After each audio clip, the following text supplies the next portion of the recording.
नमस्कार दोस्तों, आप सभी लोगों का मेरे चैनल लक्ष्मी सूत्रम एस्ट्रोलॉजी में बहुत बहुत वेलकम है। आज मैं एक नई सीरीज शुरू करने वाला हूँ, प्रोफेशन और आजीविका।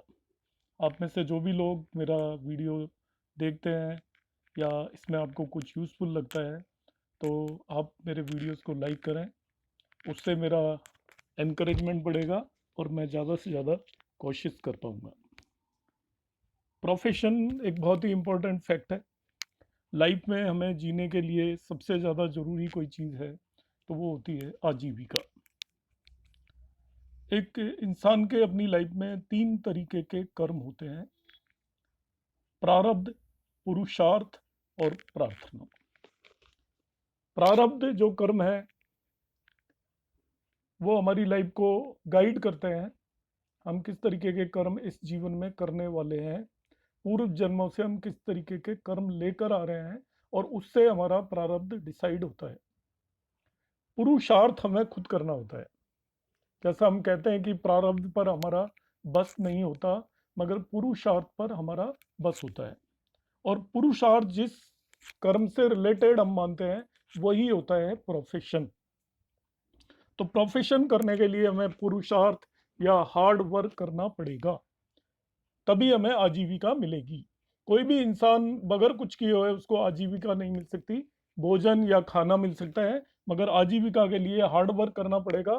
तो एज ए एस्ट्रोलॉजर, जो मेरा सबसे पहला, हमसे कोई भी नेटिव अगर पूछता है आजीविका के लिए या उससे रिलेटेड प्रॉब्लम के लिए, तो उसका फर्स्ट सॉल्यूशन है कि उसको हार्ड वर्क और लगातार निरंतर प्रयास करने पड़ेंगे, तभी उसको सक्सेसफुल प्रोफेशन मिलेगा।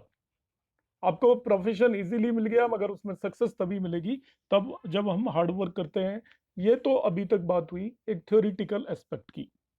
एज ए एस्ट्रोलॉजर हमें क्या चीज़ देखनी है? जब हम किसी भी नेटिव के चार्ट को देखेंगे और उसका क्या प्रोफेशन होगा, वो प्रोफेशन में सक्सेसफुल होगा नहीं होगा, उसको कब पहली सैलरी मिलेगी, या वो कितना प्रोग्रेस करेगा लाइफ में, वो कितना हार्ड वर्क करने के बावजूद भी उसको क्या गेन होंगे नहीं होंगे, इन सभी प्रश्नों के सवाल हमें, आंसर हमें देने पड़ते हैं। तो प्रोफेशन में हमें जैसा मालूम है कि किसी भी चार्ट के अंदर 10th हाउस जो हमारा होता है वो प्रोफेशन का हाउस होता है, हाउस ऑफ प्रोफेशन। आजीविका का जो हाउस है दैट इज 10th हाउस। तो 10th हाउस ही हमें बताएगा कि हमारे प्रोफेशन से रिलेटेड क्वेश्चंस के आंसर क्या देखें प्रोफेशन के लिए। तो द मोस्ट इंपॉर्टेंट, जैसे मैंने बताया, 10th हाउस। अब 10th हाउस देखेंगे तो दूसरे नंबर पर आएगा आपका लॉर्ड ऑफ 10th हाउस, 10वें भाव का स्वामी। और तीसरे नंबर पर जो इंपॉर्टेंट प्लैनेट्स आएंगे वो आएंगे कारक, सिग्निफिकेटर ऑफ 10th हाउस। अब 10th हाउस का क्वेश्चन अराइज होता है नेचुरली, कौन कौन से सिग्निफिकेटर्स हैं। देयर आर मल्टीपल सिग्निफिकेटर, एक से ज़्यादा कारक होते हैं अलग अलग कार्यों के। तो उनमें सबसे इंपॉर्टेंट होता है आपका सन या सूर्य, जुपिटर या गुरु, मरकरी या बुध, और सैटर्न। यहाँ पर एक पॉइंट मैं बताना चाहूंगा कि सैटर्न एक बहुत इंपॉर्टेंट कारक है। जितने भी पॉलिटिकल लोग होते हैं उन सभी के 10th हाउस में, ज्यादातर लोगों के 10th हाउस में सैटर्न होता है। मगर इसका ये मतलब नहीं है कि जिसके 10th हाउस में सैटर्न हो वो एक पॉलिटिकल लीडर होगा। जनरली बड़े लीडर्स के 10th हाउस का सैटर्न से जरूर लिंक होता है। इसके बाद हम क्या देखेंगे? अभी मैंने बताया भाव, भावेश और कारक, तीनों चीजें देख ली। चौथा हम देखेंगे planet placed in 10th house. 10th house के अंदर कौन सा प्लेनेट यहाँ पर प्लेस्ड है, वो भी इंपॉर्टेंट रोल प्ले करेगा। फिफ्थ वन जो पॉइंट है इंपॉर्टेंट, वो होगा आपका planets related to 10th house by PAC, placement, aspect और कंजंक्शन। मतलब 10th हाउस से वो किसी भी तरीके से रिलेट हो जाए, या तो 10th हाउस में प्लेस्ड हो जाए, 10th हाउस को एस्पेक्ट करता हो, या वो कंजक्टेड हो विद द 10th लॉर्ड कारक। तो वो सभी प्लैनेट भी इस केस में इंपॉर्टेंट हो जाते हैं किसी भी नेटिव के प्रोफेशन के बारे में। Fifth important point regarding profession is, हम D9 चार्ट में 10th लॉर्ड की पोजीशन देखेंगे। आप नवांश चार्ट में चले जाइए, जो 10th लॉर्ड है आपका D1 चार्ट का, उसकी पोजीशन D9 चार्ट में देखिए वो किस राशि में जा रहा है। उस राशि का जो भी लॉर्ड होगा वो भी एक बहुत इंपॉर्टेंट प्लैनेट हो जाएगा, वो आपको बताएगा इंक्लिनेशन टूवर्ड्स प्रोफेशन। आगे के वीडियोस में मैं बताऊंगा कि कौन से प्लैनेट से आप किस डायरेक्शन में इंक्लाइन होंगे, मगर आपको D9 चार्ट में जाना है, D1 के 10th लॉर्ड को देखना है वो किस राशि में है, उसका जो भी लॉर्ड होगा वो आपका इंक्लिनेशन बताएगा टुवर्ड्स द प्रोफेशन कि किस डायरेक्शन में आपका इंक्लिनेशन होगा। नेक्स्ट वन हम देखते हैं 10th लॉर्ड। फिर हम देख सकते हैं लग्न से 10th लॉर्ड तो देखेंगे ही जैसा मैंने अभी तक बताया, मगर हमें मून और सन से भी 10th लॉर्ड को देखना चाहिए।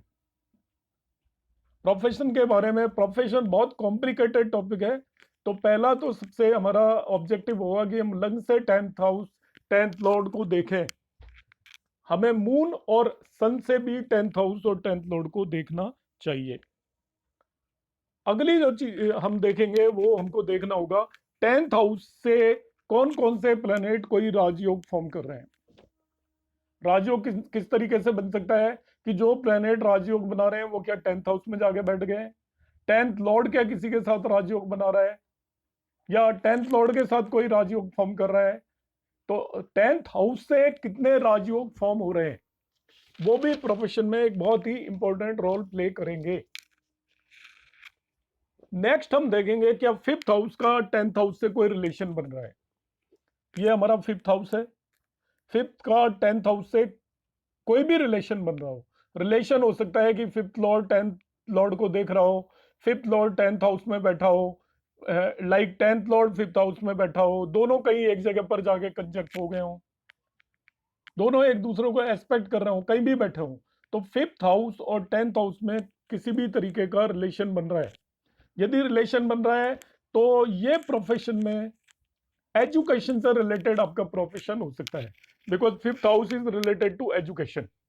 स्टॉक मार्केट में बहुत सक्सेसफुल हो सकते हैं ऐसे नेटिव, क्योंकि 5th house is also related to stock market.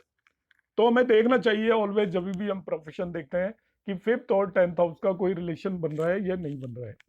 इसके बारे में डिटेल में आगे बताऊंगा, यहाँ एक कुछ पॉइंट 5th और 10th हाउस का है इसलिए मैंने इनको मेंशन कर दिया है। इसका रीजन क्या है, both are 6th and 8th from each other. अब यहाँ पे ध्यान से देखिएगा, 10th and 5th house are 6th and 8th from each other.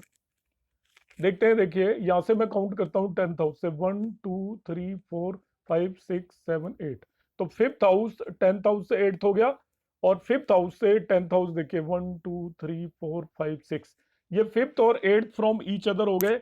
और हमें मालूम है कि 5th और 8 इतना 6th और 8 इतना शुभ नहीं होते, वो लाइफ में डिफिकल्टीज देते हैं, हार्ड वर्क देते हैं। तो यदि आपका 5th और 10th हाउस का कोई भी रिलेशन बन रहा है तो आपकी लाइफ में प्रोफेशन में नेचर जो होगा नेटिव को बहुत ज्यादा हार्ड वर्क करना पड़ेगा और उसको time to time difficulties face करनी पड़ेंगी। फर्दर हम देखते हैं कि ये आपका ट्राइन और केंद्र राजयोग भी हो जाता है। 5th और 10th, 5th house is trine and 10th house is केंद्र, और स्ट्रॉन्गेस्ट केंद्र है वो। तो 5th और 10th में जब भी कोई भी आपका रिलेशन बनेगा तो डिफिकल्टीज होंगी, मगर आपका फ्रक्टिफाई 100% होगा। इनकी दशा और अंतरदशा में आपको प्रोफेशन जरूर मिलेगा, और प्रोफेशन का एजुकेशन से कोई लिंक होगा। आपने जो स्टडीज की होंगी, पढ़ाई लिखाई की होगी, एजुकेशन ली होगी, वो आपकी हेल्प करेगी इस प्रोफेशन के अंदर। तो यहाँ पर प्रोफेशन रिलेटेड टू एजुकेशन हो जाएगा। इसमें मैं अभी आज के वीडियो में एक लास्ट टॉपिक और डिस्कस करूंगा, अदरवाइज ये ज़्यादा लेंथी हो जाएगा। मेरी कोशिश है कि 10 मिनट से ज़्यादा के वीडियोस नहीं हो, जिससे देखने वाले जितने भी दर्शक हैं वो उसको आसानी से देख पाए। जब भी 5th और 9th लॉर्ड की दशा होती है, ये बहुत ही इंपॉर्टेंट है प्रोफेशन को समझने के लिए। जब भी कोई नेटिव किसी भी परेशानी में आता है तो आप जरूर देखिए कि क्या उसके 5th और 9th लॉर्ड की दशा है क्या। 5th और 9th लॉर्ड की दशा में उसको प्रोफेशन से रिलेटेड डिफिकल्टीज अराइज होंगी। क्वेश्चन आता है ऐसा क्यों होगा। तो आप देखिए कि 9th house is actually 12th from the 10th, और 12 फ्रॉम एनी हाउस उस हाउस के लॉस को रिप्रेजेंट करता है। तो 9th हाउस के लॉर्ड की जब भी दशा होगी तो ऐसे नेटिव के प्रोफेशन में प्रोफेशन से रिलेटेड प्रॉब्लम्स आएंगी। प्रोफेशन से रिलेटेड प्रॉब्लम्स आपकी 3rd, 5th और 9th हाउस लॉर्ड की अंतर्दशाओं में भी आती हैं। प्रोफेशन से रिलेटेड प्रॉब्लम्स आपकी 5th एंड 9th लॉर्ड की दशा और अंतर्दशाओं में आती है। 3rd लॉर्ड की दशा और अंतर्दशाओं में भी प्रोफेशन से रिलेटेड प्रॉब्लम्स अराइज होती हैं। अब 3rd क्यों आ गया? 3rd को यदि हम देखते हैं तो देखिए 1 2 3 4 5 6, it is 6 from 10th house. 5th क्यों आ गया? 5th is 8 from 10th house. 9th क्यों आया? 9th is 12 from 10th house. तो 10th हाउस आपका कर्म भाव है, प्रोफेशन का भाव है। उससे 6th, 8th और 12th हाउस की जब भी दशाएं और अंतर्दशाएं आएंगी आपके प्रोफेशन में जरूर ट्रबल आएगी या चेंज होगा। आपका जॉब छूट सकता है, आपका डिमोशन हो सकता है, या आप जो एक्सपेक्ट कर रहे हैं उतना आपको प्रमोशन नहीं मिलेगा।